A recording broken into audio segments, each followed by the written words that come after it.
তো অনেকবার বলছিস, কিন্তু কাজের সময় তো কাজ করতে পারিস না। এই কাজ করে দেখা। আচ্ছা ঠিক আছে ম্যাডাম, এরকম ভুল আর নেক্সট টাইম হবে না। আগে শরবতটা খেয়ে নেন না। আচ্ছা ঠিক আছে। রাজিয়া আরে তুমি থামো, এই শরবত তুমি খাবে না। হঠাৎ এই সময় বাসায় চলে আসলা যে? আর শরবতে কি হয়েছে? শরবত খাবে না কেন? এই তোমাকে না বলছি শরবত খাবে না, খাবে না, দাও শরবত দাও, আমাকে দাও। সুমাইয়া, এই সত্যি করে বল, এই শরবতে কি মিক্স করছিস? না না স্যার, কই কিছু মিশাই নেই তো। ম্যাডামকে তো লেবু শরবত দিছি। এই বেয়াদব, চুপ থাক। যদি তুই এতে লেবুই দিয়েছিস তাহলে এটার কালার চেঞ্জ হলো কেন?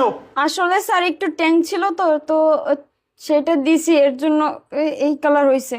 আরে আমি তো শরবত খেতে চেয়েছিলাম বলেও নিয়ে আসছি, তুমি ওকে বকাঝকা করছো কেন? আরে তুমি জানো এই শরবতেও কি মিশিয়েছে? আরে কি মিশিয়েছে কিছু তো বুঝতে পারতেছি না। তুমি ওকেই জিজ্ঞেস করো কি মিশিয়েছে। এই সত্যি করে বল, এতে কি মিশিয়েছিস? না স্যার, কিছু মিশাই নেই তো, শুধু লেবু আর ট্যাং। এই আমি নিজের চোখে দেখছি যে তুই এতে কিছু একটা মিক্স